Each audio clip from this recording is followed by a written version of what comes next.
good news that happened the same day that this came out, because I had to shut this from all the important stuff, is that The Rock, Danny Garcia, and Redbird Capital have acquired the XFL. You gotta. Do we still say the same now that Vince doesn't have it? Do we still say the XFL? No, don't say that no more. We don't say that. We don't say like that no more. I gotta figure out the way how The Rock gonna sell it. But for $15 million, I don't know. For $15 million. Now, I'm listening. I have a question about that. I'm listening. You mean to tell me The Rock just don't got $15 million laying around? He could have just gave him, or is it just a company thing? He just wanted. The XFL tried to file for bankruptcy, and then what happened was Vince put it up on the market to be auctioned off, and nobody was stepping up to pay for that thing. Dwayne, I know you like this football thing and all. How about $15 million? Get off my hands. I guarantee you. You know what's funny though? The way the joke you making though, seriously, Vince wouldn't, because Vince don't want to give up his football. But Vince gotta understand. I still control it. I still have everything to do with it. You just own it, so all the profits go to you. No, Vince got nothing to do with XFL anymore. No, if The Rock is working with Danny Garcia, you know that his ex-wife / business partner, you already know that this got nothing to do with Vince McMahon. This is all them.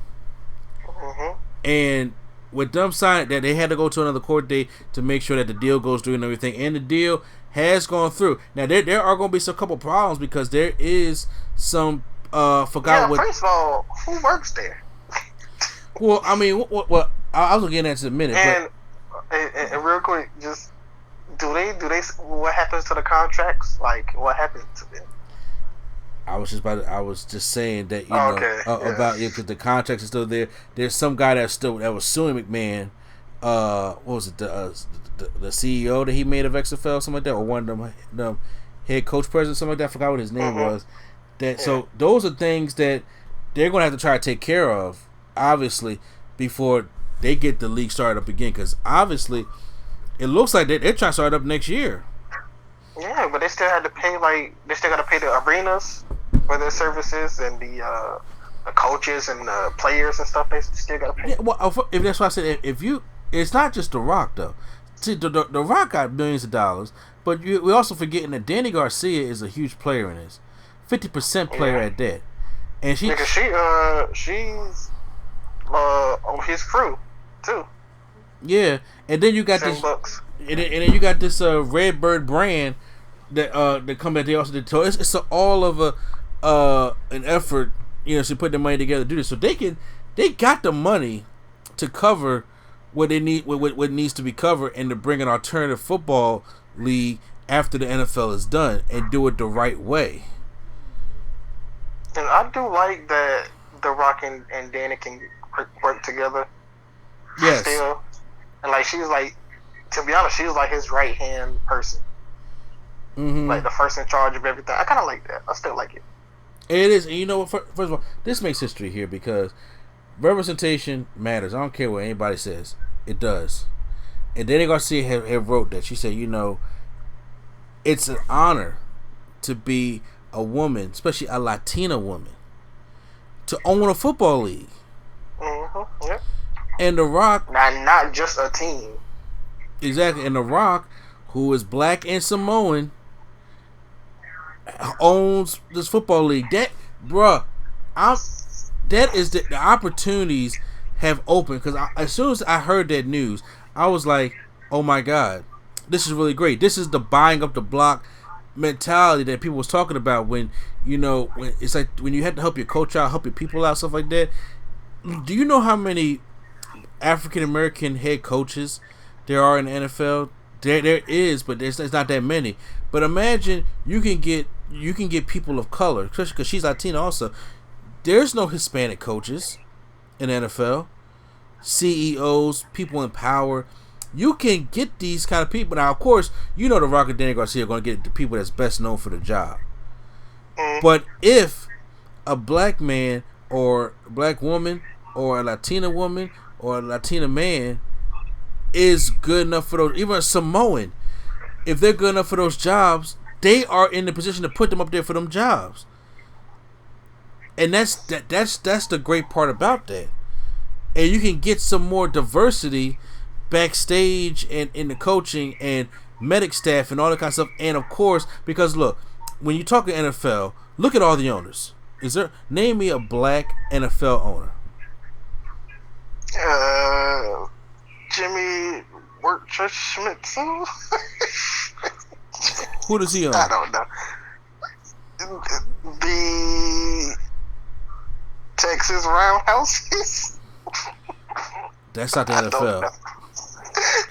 No, nobody. They don't have one. Exactly. But they got all the look. Everybody. It's not that diverse as people may think it is. There's only a handful of black coaches that's in the NFL. And if I ask you to name them, it's going to be Mike Tomlin. Marvin Harrison he retired because the Bengals couldn't do nothing for him. Tony Dungy has retired. They fired Mike Singletary. So I think there's one on the Colts now, right? Black guy. What about the dude for the Browns? Is he not there anymore? I don't know yet, but it's literally out of 30 teams, it's only a handful on one hand how many black coaches that they have there. And then you look at the personnel staff and all that stuff. It's not really a diverse thing. All the diversity is on the players that play. But look at what the NFL has done. They cast out Kaepernick. They cast out Tim Tebow. They cast out these players that want to play some football. This is another alternative and another opportunity for these guys to come back and try to get themselves the footing that they need. Such as, look, when I heard this was happening, I'm like, I'm pretty sure Kaepernick got a job now. If he wants to. The Rock's not going to force Kaepernick to join XFL, but I'm saying if he wants to, of course. I'm saying like most people, the first thing they say is yes, he's going to go. Like, we don't know if he actually wants to play or not. Exactly, we don't know. We don't even know if Kaepernick respects the XFL. You know what I'm saying? Kaepernick may want to play football, or he may just be done with football. You know what I'm saying? But with The Rock and Danny Garcia having XFL, that door is open. Because with Vince having XFL, it was going to be kind of shady if Kaepernick was going to come in there anyway. Yes or no? Because Vince already said that he not having no kneeling on the flag. Of course, Vince says that.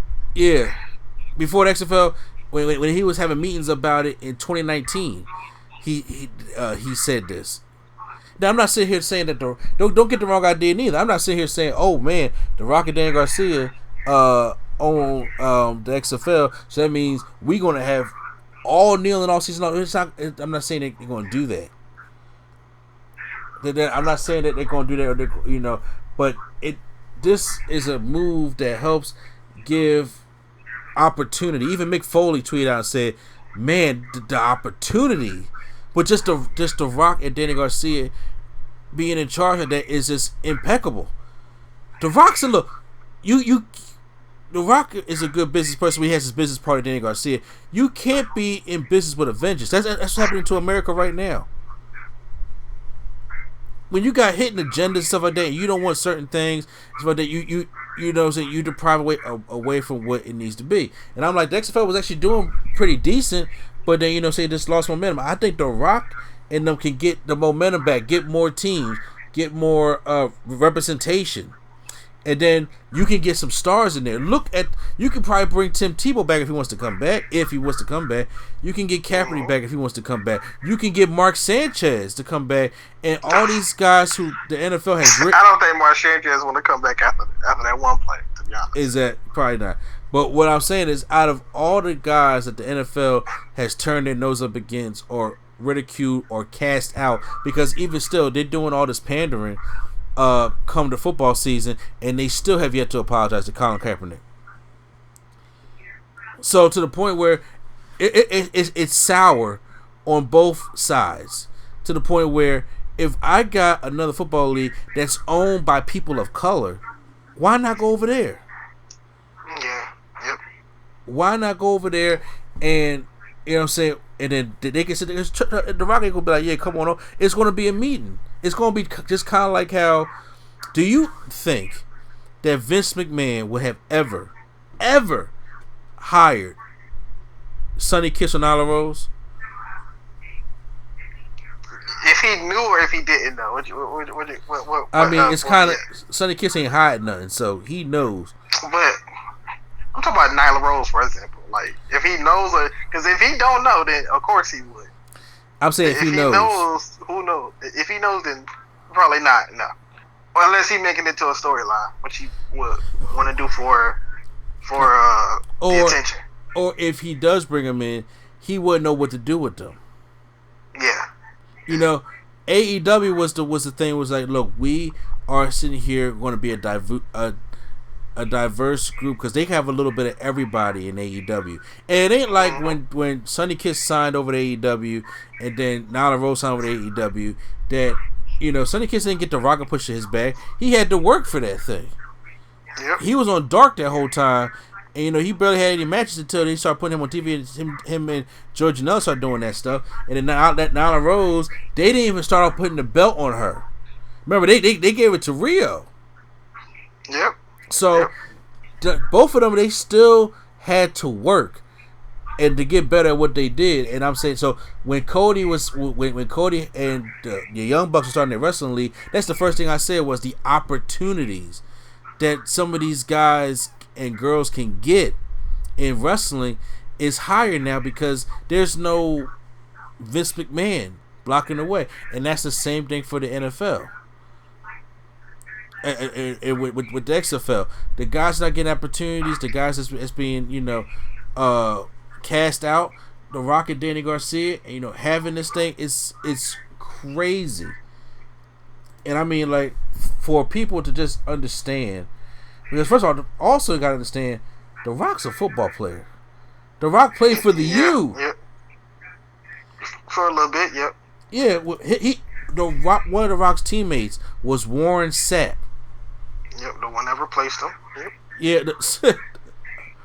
Why do I feel all this shade coming right there? Oh no, because he done told that story so many times. I thought that's what you was about to say. That's why I wasn't gonna say it. Yeah, no, I'm just saying. You know how many times I played, and then I played, and there's somebody named Warren Sapp, which you guys know, and then I ended up in the Canadian Football League, and then I got cut 2 months later, and then I got $7 in my pocket. Yeah. and that's, oh my God, I heard that story. That's like Stone Cold's "You're in the car, kid." That's his story. Oh yeah, that stack of dimes you call a neck, but but you know. He played for the U, so The Rock played football. He gets football, you know, along with being a wrestler, and he gets the whole thing about opportunities. And you know, The Rock as a half Samoan, half African American, I'm telling you right now, he's going to give opportunities, and he's going to find the best person fit for the job. It's just not going to be The Rock. That's not how they operate. They're not going to just make a whole Black Hispanic league. And that's how they're going to find the best person for that job.